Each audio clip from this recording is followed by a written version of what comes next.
went to college in like 2013. I remember Bitcoin going from 100 to 200. Told all my friends, hey, I'm missing out on this craze.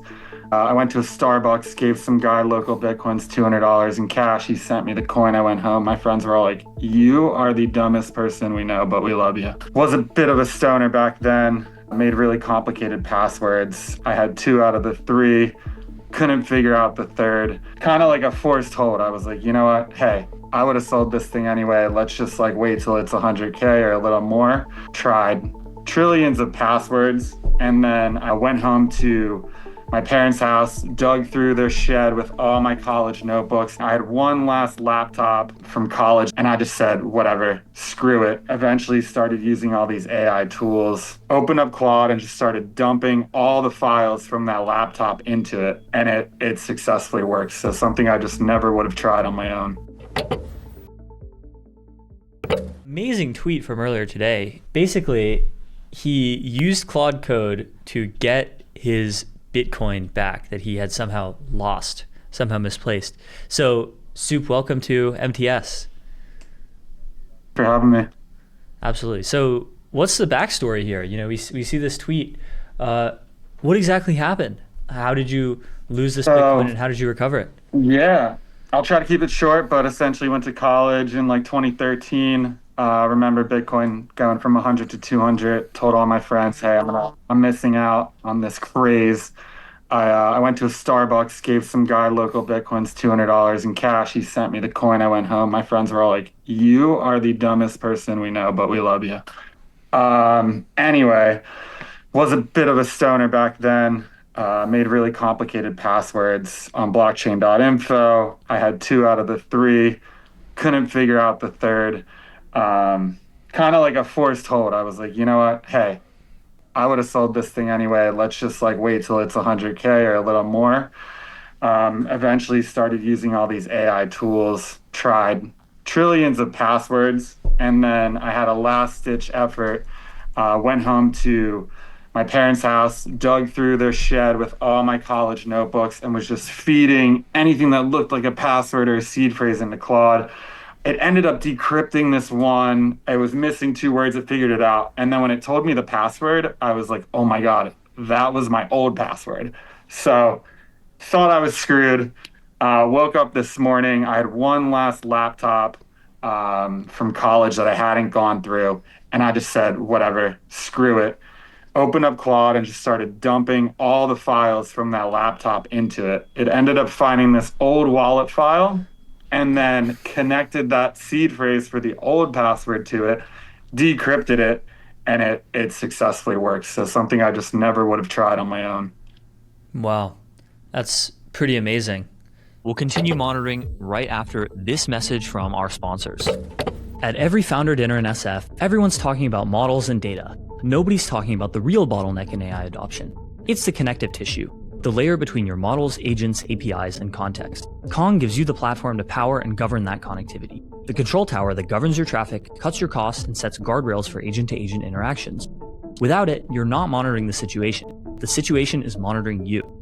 The infra decisions you make in the next 12 months decide whether you're shipping in the agentic era or posting through it from the sidelines. Because when AI traffic scales 100x, the companies without proper connectivity and governance don't just slow down, they can't function at all. Kong manages all of your AI traffic in motion, giving you the full picture regardless of traffic type, and adding a governance layer regardless of model, agent, or architecture. Fortune 500s run on it, AI native startups ship on it.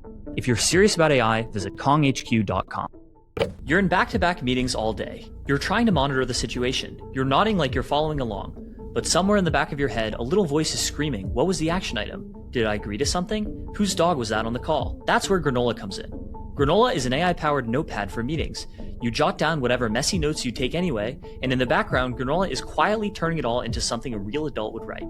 No bots crashing your calls, no distractions, just a clean little notepad that does the heavy lifting so you can focus.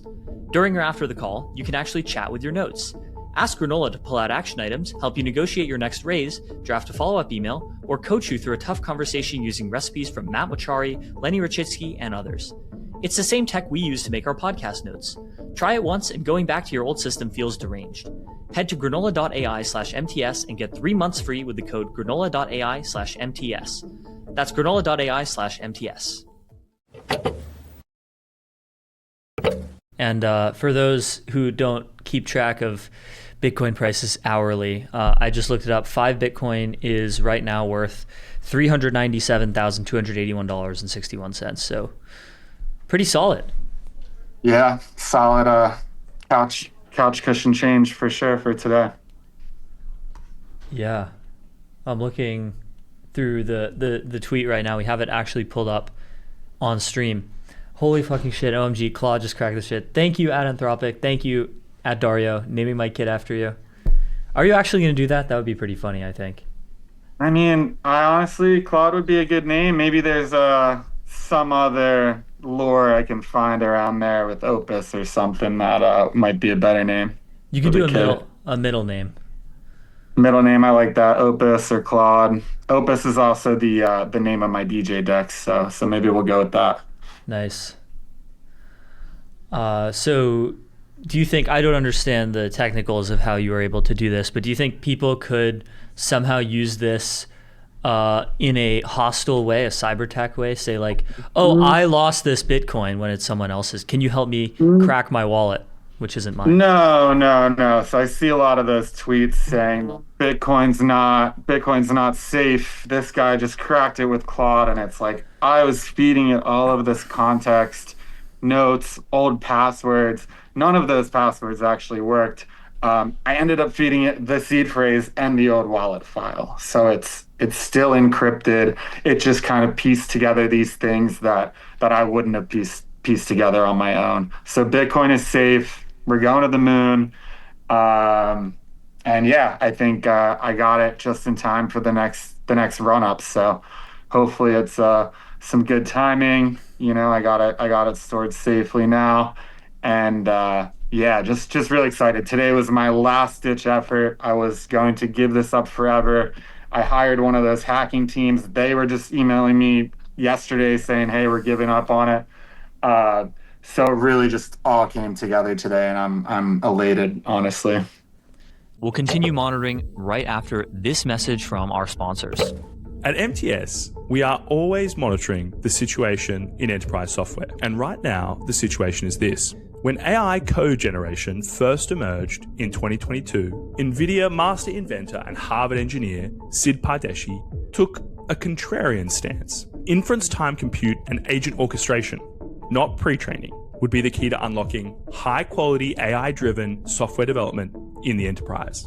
He believed the real breakthrough wasn't in how fast AI could generate code, but in how deeply it could reason to build enterprise-grade applications. While the rest of the world focused on copilots, he architected something fundamentally different. The first autonomous software development platform leveraging thousands of agents that is purpose-built for enterprise-scale codebases. Blitzy is unlocking 5x engineering velocity and delivering months of engineering work in a matter of days for Fortune 500 leaders right now. Transform the way you develop software.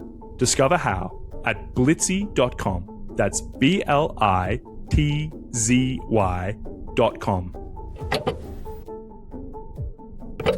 This episode is brought to you by Macroscope. The last time I went to San Francisco, I found that I couldn't go anywhere, even to the coffee shop, without hearing some founder talk about how they're shipping faster than ever. What they're not saying is that nobody on the team actually knows what got shipped, who shipped it, or whether it's about to break something in production. Macroscope is the AI codebase understanding company, and they fix that. They have 3 core products. The first one is Status, the best way to understand what's happening at your company and what all your engineers and agents are shipping. The second one is Code Review.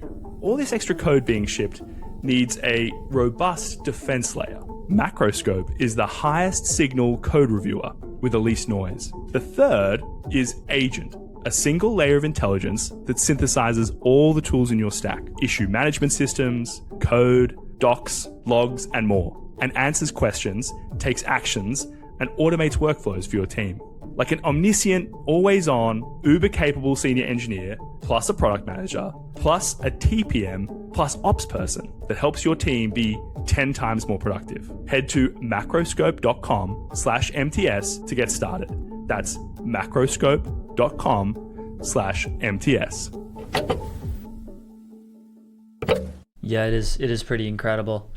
Do you think that more people will want to self-host uh, if it becomes possible to just manage everything with Claude with Codex, or will people continue wanting to use like Coinbase and other platforms like this? Um, yeah, I mean, I don't know if like necessarily utilizing Claude for like the self-hosting and stuff is a good idea. I mean, obviously they would have insight into like people's keys and all that. Um, and I mean, I do think this is a story on how self-hosting has gotten a whole lot better over the years. I mean, this was when, there were only web apps giving you seed phrases, so it was very nascent back then. Um, but yeah, I mean, moral of the story is definitely like be safe with your seed phrase. Definitely write it down. You don't need to make some super overcomplicated password, like I always do.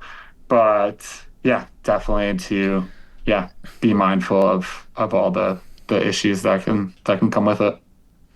I heard a story recently of a crypto guy who uh, basically wanted to secure his seed phrase by like printing different parts of it on different pieces of paper and storing them on different continents. And he lost his password somehow and was able to get some of it back by traveling around the world and Yeah, I reassembling it. mean, So definitely a move if you decentralize your keys and all of that is definitely one way to go about it.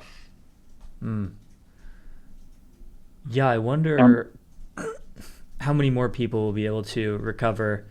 Some people have like thousands of Bitcoin locked in laptops and hard drives that they don't remember the yeah, code to. yeah, I do. Yeah, I do hope this story maybe helps one or two other people that lost their stuff and sort of gave up. I mean, I think I could see this like inspiring people to try Claude. We'll continue monitoring right after this message from our sponsors. This episode is brought to you by Merge, the connective layer for production AI. Look, I DoorDash Chipotle probably more than I should. And the thing I've come to appreciate is that I never think about what's happening behind the scenes. I tap a few buttons and a burrito shows up. That's the bar. That's exactly the problem with building AI agents right now. The hardest part isn't the agent itself, it's everything around it. Connecting to the tools your team and customers rely on, letting agents take action with the right permissions, and keeping everything reliable and cost efficient once you're in production. Merge handles all of that for you. It connects agents to thousands of tools, handles permissions and LLM routing, and lets teams move faster without building it all themselves. OpenAI, Dropbox, and Ramp use Merge to move fast and build AI right. Visit merge.dev/MTS to start building for free. Quick word from our friends at AdQuick. I'm just trying to monitor the situation online as much as I can. Between the pop-ups, the autoplay video ads, and the sponsored posts, it's a miracle any of us see anything at all. That's why marketers are turning back to out-of-home. AdQuick unlocks the benefits of out-of-home advertising in a way no one else has. It's built for marketers, with the engineering excellence you've come to expect from the internet. Out-of-home is one of the best ways to build brand awareness, reach new customers, and reinforce your brand message. It's just been hard to scale. With AdQuick, you can plan, deploy, and measure campaigns as easily as digital ads. Buy from 1,700 plus media owners in one place. Modernize your marketing at adquick.com. That's adquick.com. You pay $100 a month. I think I spent $20 in AWS credits. I could definitely see other people kind of putting the clues together. A lot of people were asking me like, how did I do this? I just data dumped, put everything. It's been like over 6 months. I would just have Claude searching hard drives. I was screenshotting old notes, just putting them in there and just feeding it context and telling it, hey, like do whatever you can do to figure it out. And then it's funny, I feel like a lot of the other comments are people saying, like, well, it didn't actually decrypt anything. The seed phrase I found had a few words jumbled. I have the worst handwriting. Claude actually did run through all the potential seed phrases and figure out like where two of them were misplaced. Um, so it's not as just simple as that it figured out or I gave it the mnemonic and an old password. Like it actually did some brute forcing of its own. Yeah, Andy tweets, bro entered the permanent overclass. That's pretty funny. This GIF again for the billionth time. Quantum guys be like, let's freeze this dude's funds. Yeah, I think a lot of people misinterpreted how you were able to get it. Yes, well, clearly not the best writer, able to write things down at all well, so understand the confusion there. That's all right. Well, Soup, so glad you were able to get your Bitcoin back. This is an incredible use of AI, and hopefully people will be able to use Claude Code and Codex to get so much utility out of things like this in the future. So thanks so much for coming on MTS. Yeah, thank you guys. MTS is an ex-native live streaming news and interview show covering technology, business, politics, and culture as it happens. Catch us every weekday live on X, YouTube, or wherever you get your podcasts.